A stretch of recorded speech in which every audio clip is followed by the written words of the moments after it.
So hello everyone, thank you for being here today. My name is Mohamed Elsakhawy, and today we'll be talking about the cloud in the wild. So we'll talk about how people are using cloud, and also we'll look at the network infrastructure for cloud in OpenStack, and how are the ways basically to improve it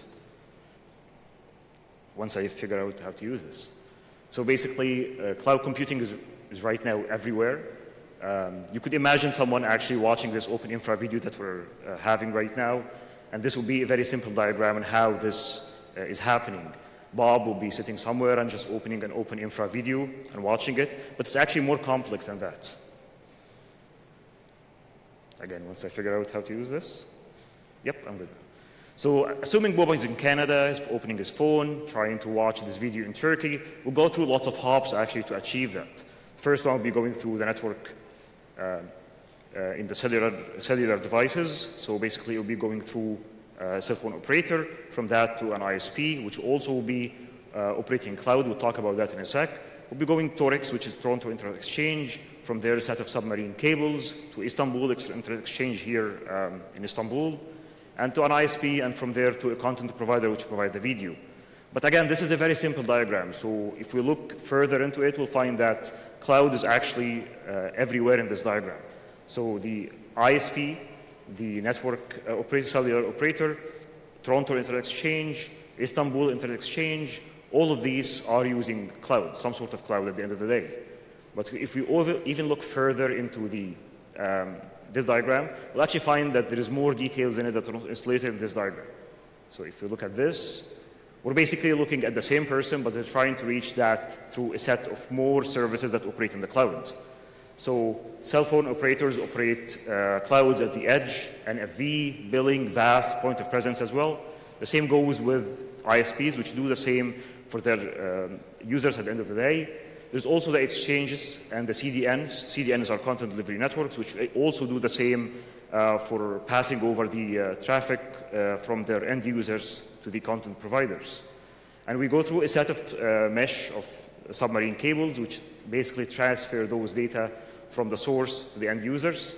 And then we go finally to a CDN in Turkey here, and to an ISP, and from there to a content provider, which actually does the providing of the video itself.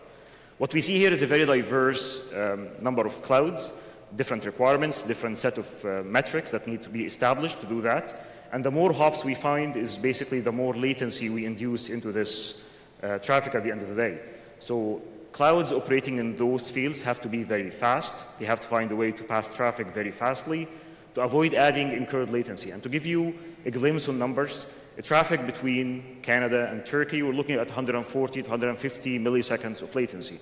So this basically is 0.1 second for every packet that gets sent out.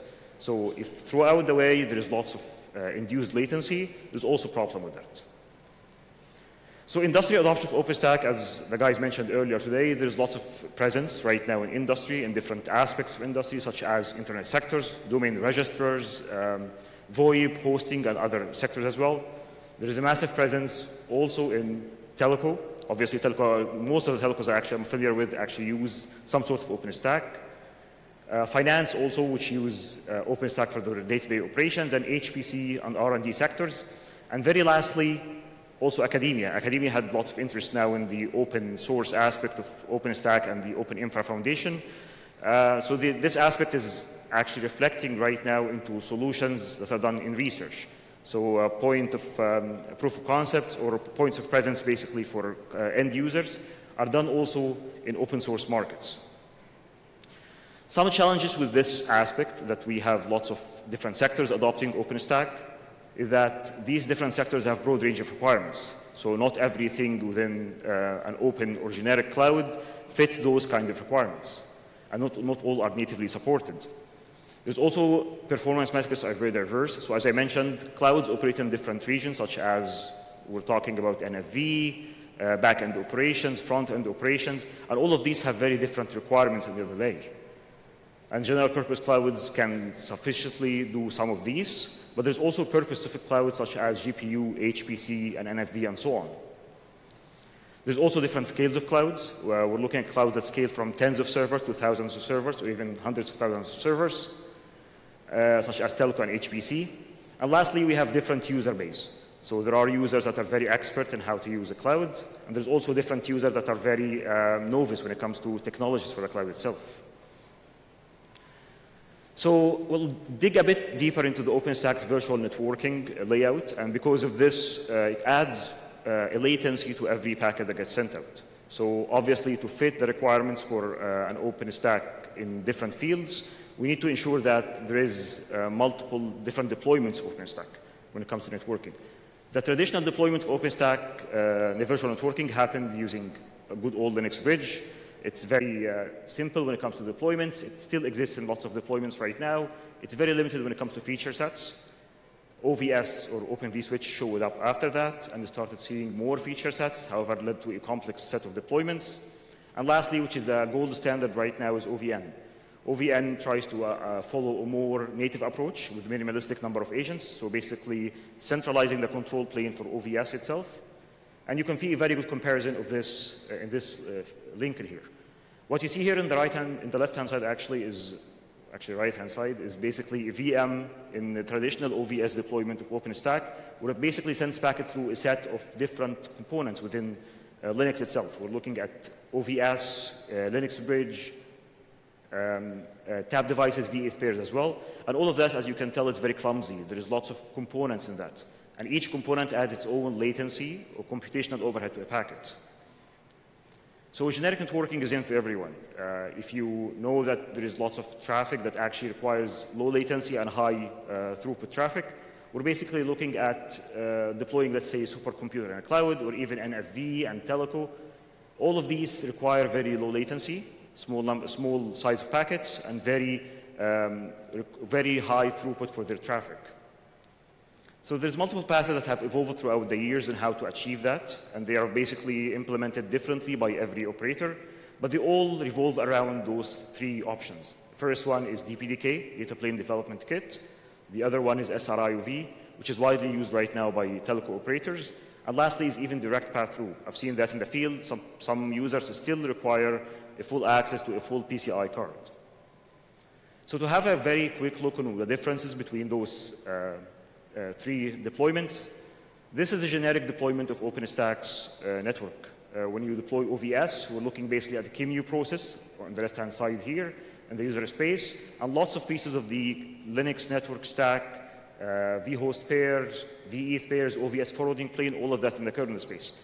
Again, as I mentioned, this is a very clumsy deployment, so every packet will have to go through many pieces to actually make that transition into the NIC itself. So DPDK, which is Data Plane Development Kit, tried to remove part of that by removing the actual kernel space, so there is no network stack operations anymore in the, for the packets.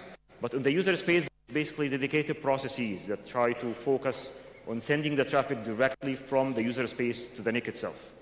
SRIOV is a bit much simpler than that, but also remove the aspects of features because there is no OVS at all in it. It looks more like that. So a VM running in user space will have direct access to the SRIOV virtual function in the kernel space. So a layout of a DPDK-enabled OpenStack deployment will basically look very similar to a regular deployment. So traffic will go from a VM to the BR-PHY on the bottom. But basically, traffic would flow through this path. A VM would generate traffic to go to a vhost user, which is basically a simple interface on an OVS switch. And from there, we're going to the switch itself, the next switch, and finally to the actual interface. As you see, there is very similarity to the generic layout. But when it comes to deployment, it's actually much simpler. So as you see here, traffic will be generated, end up on a single user space process, and finally will be ending on those processes and end up on the NIC itself. So there is very little Linux network stack involved in that, which basically adds very little to the network latency for the generated packets. SRIOV is a much, much simpler deployment. We're basically looking at virtualization on the NIC itself, which are basically what referred to as physical functions and virtual functions. And basically, a single NIC will be showing as a single physical function. Many virtual functions are part of the NIC itself, so we see basically access to individual pieces of the NIC. VMs will have direct access to those VFs. There is no host switching overhead. Basically, there's no OVS at the end of the day. And the layout would look more like that. So again, the traffic will be generated inside the VM, will end up directly on the SRIV virtual function. And each VM within the host itself will start accessing this own virtual function, so you will get little latency because of that. The challenge with that, obviously, is that there is no intermediate between the traffic, so obviously facts such as security groups have now to be implemented in a different manner. So traffic will basically flow through this pass. So very final words of advice, basically, when deploying an OpenStack cloud, we'll basically look at to stay mainstream. So try to avoid custom ad hoc solutions, because basically they will bite you, if not now, later. So I've seen that many customers I worked with, that they try to make modifications to the core components of OpenStack as one-offs. And obviously, at the end of the day, you start finding problems coming out of that. Secondly, is try to be modular. If you try to build something around an OpenStack component, try to build it around it, not within it itself. And know your use case. This might not be an easy thing to achieve, because obviously when deploying a new cloud, you're looking at lots of requirements, and maybe you don't know all the requirements. So try always to get the requirements for now, and try to envision what requirements you need in the future, because it's a challenge with requirements in the future that you may build a cloud or architect it in a way that's not supporting any kind of expansion in the future. And one last thing which is very neglected, I've seen it in industry specifically, is governance. People tend to look at an OpenStack cloud as an infinite set of resources. And basically you could ask for endless number of cores, endless number of memory, and so on. And obviously this is not the case. So having a governance within a company is extremely important for the growth of an OpenStack cloud.